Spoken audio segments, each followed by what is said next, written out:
ECL के अधिकृत जमीन पर हुए बवाल को लेकर आया नया ट्विस्ट। जिन रैयतों ने स्वेच्छा से दिया था जमीन, उन्हें दबंग ग्रामीणों ने किया था बिटलाहा। 4 साल बाद घर वो गांव पहुंचे रैयत, चेहरे पर छाई खुशी। 2 दिन पूर्व सुर्खियों में रहे ईसीएल प्रशासन व ग्रामीणों की मुठभेड़ में शुक्रवार को एक नया ट्विस्ट आ गया, जब गांव से 4 साल पूर्व गांव के दबंगों द्वारा ईसीएल को जमीन देने के बदले रैयतों को बिटलाहा के तहत गांव से निष्कासित कर दिया था। शुक्रवार को वैसे रैयत सामने आए और बताया कि किस प्रकार ईसीएल को जमीन देने के बदले ग्रामीणों ने उनके साथ बर्बरतापूर्ण कार्रवाई की थी। क्या हुआ था राम? तुम बता रहे थे कि अभी तुम लोगों को जमीन ईसीएल में देने के बाद जो है बिटलाहा कर दिया गया था। ये सही है।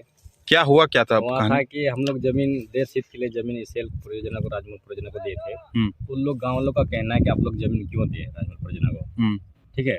तो जिसके कारण हम लोग को गाँव से, घर से भगा दिया गया और जितना हम लोग का पशुपालन था, जो गाय था, बकरी था, भैंस था, अगरा सब वो लोग लेके आ गए थे। अच्छा, ठीक है। कि हम लोग जिस यानी 4 साल लमसम हो गया साहब, अभी तक गांव हम लोग नहीं गए। आज पहली बार या 2 दिन से हो रहे हैं यहाँ पर आके। हम लोग को बहुत खुशी हो रही है कि हम लोग का ज़मीन में खुद पोजीशन करवा रहे हैं और हम लोग को अच्छी आनंद मिल रही है। मतलब 4 साल से आप लोग गाँव नहीं आए थे? तो प्रशासन का कभी सहयोग नहीं लिया कि आप लोग को आधुनिक युग में भी बिटलाहा कर दिया गया?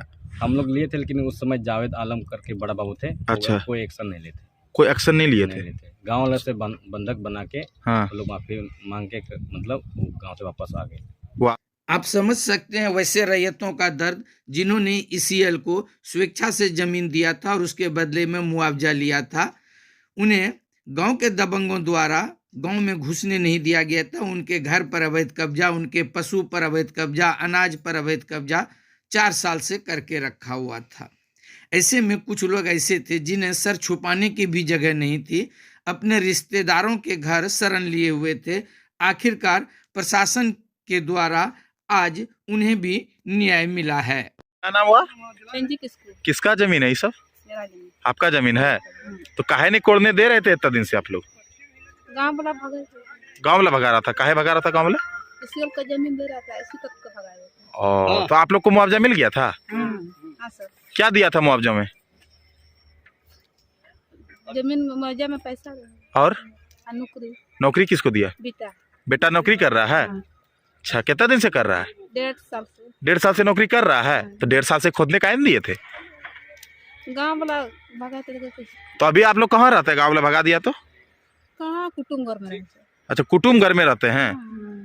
क्वार्टर भी नहीं मिला। क्वार्टरों नहीं मिला? क्वार्टर काहे नहीं दिया आप लोग को? ना दिया इसलिए। इसी को कहता है चोरी और सीनाजोरी, अर्थात पहले कानून विरोधी कार्य करना और फिर दबंगई करना।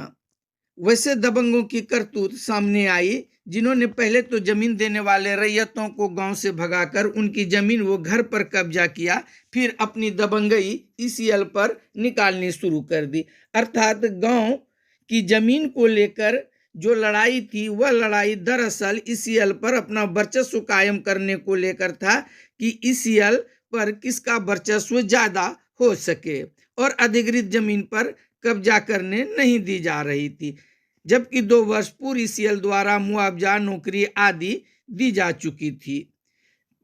ऐसे में जब कानून का डंडा चला तो सब कुछ अब ठंडा ठंडा नजर आने लगा है। आप लोगों ने देखा भी होगा, जो भी बुजुर्ग लोग थे उनको पकड़ के भी यहाँ से बाहर किया गया। किसी भी तरह का कोई बल का प्रयोग नहीं किया गया। न्यूनतम जो कार्रवाई हो सकती है एसओपी के अनुरूप विधि सम्मत कार्रवाई करते हुए उनको बाहर किया गया। बाकी हम लोग बातचीत करके उनको समझा रहे हैं कि आपका किसी का कोई हक यहाँ नहीं छीना जा रहा है। यहाँ पर प्रशासन है, पुलिस है, आप ही लोगों के लिए है। ईसीएल जो कंपनी है, कोई उसकी जो लीगली एक्वायर्ड लैंड है उसके सीमांकन के लिए यहाँ पर मजिस्ट्रेट और फोर्स की प्रतिनियुक्ति हुई है। उसी के लिए आप लोग अगर कोई आपत्ति है तो अपना आपत्ति आप लोग यहाँ पर आके रखें। यहाँ पर एसडीओ साहब, अमीन है, सीओ है, सब लोग यहीं पर है। अपना आपत्ति यहाँ पर आके रखें, अपना आपत्तियों का निराकरण करवाएं। जो भी आपके सामने होगा, कोई भी कार्रवाई होगी, विधि सम्मत कार्रवाई होगी। सर, कई जवान भी घायल हुए थे सर इस दौरान उल्टा प्रहार में। सर क्या कुछ है? जब कल सुबह भीड़ नाजायज मजमा बनाकर जो भीड़ इकट्ठा हुआ था, उनमें से कुछ लोगों के द्वारा तीर चला दिया गया था। तो तीर हमारे एक महिला कांस्टेबल की अंगुली में आके लगी है, तो वो सिंपल इंजरी है। और कुछ को अपना इसे रड से और इसे जो बोलते हैं खंती।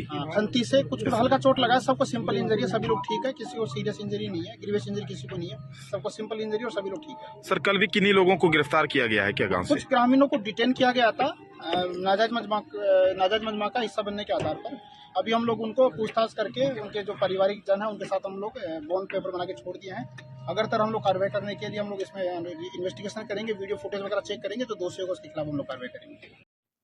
शुक्रवार को उपायुक्त जिशान कमर, पुलिस अधीक्षक नाथू सिंह मीना द्वारा उन गांवों का स्थल निरीक्षण किया। साथ ही उक्त गांव के रैयतों व ग्रामीणों से बात की।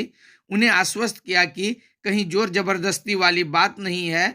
जमीन अधिग्रहण संबंधी उनकी हर शिकायत का पूर्ण समाधान किया जाएगा।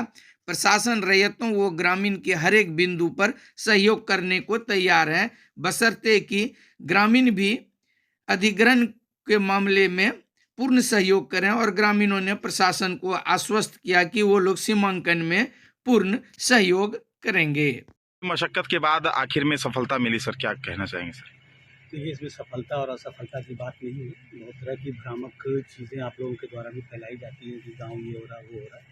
हम लोगों ने संवाद करने का प्रयास किया और आज देखिए संवाद का ही नतीजा है कि साइट पे आराम से काम हो रहा है और कोई ऐसी बात नहीं है कि उनको किसी तरह से प्रताड़ित किया जाएगा। जब तक जिला प्रशासन यहाँ पर है, सरकार है, तब तक इनके साथ 1% भी अन्याय नहीं हो सकता, इस बात की गारंटी है। सरकार के द्वारा निर्देशित भी है, सभी के हितों का हम लोग ख्याल रख रहे हैं। बात ये हुई थी कि जो पूर्व में जिन रैयतों ने सहमति से, सहमति का मतलब क्या होता है, उन्होंने अपनी ज़मीन की नौकरी कर रहे हैं, कॉम्पनसेशन लिया है, उन लोगों को बाहर गांव से निकाला गया। गांव से मार के खदेड़ के, कुछ ही लोग होते हैं ऐसे, उन्होंने निकाल करके बाहर कर दिया। वो लोग इधर उधर रह रहे हैं। उनके द्वारा बताया गया कि आप हम जिन्होंने ECL ने अगर ज़मीन के बदले कॉम्पनसेशन किया है तो ऑब्वियस सी बात है कि वो अपनी ज़मीन पर उत्खनन का कार्य करेंगे। यही कई टाइम से, बहुत समय से पेंडिंग था, तो उसी में इनके द्वारा जो महाप्रबंधक हैं उनके द्वारा हम लोगों को लिखित रूप से विधि व्यवस्था के लिए आशंका थी, तो इन लोगों ने हम लोगों से सहायता मांगी और ऐसा है कि अनुमंडल पदाधिकारी के और SDPO साहब के नेतृत्व में यहाँ पर पुलिस बल, मजिस्ट्रेट सभी आए और अपना काम किया। इसलिए कोई हार जीत वाली के हार गया, ये जीत गया, होता है ना, सभी हमारे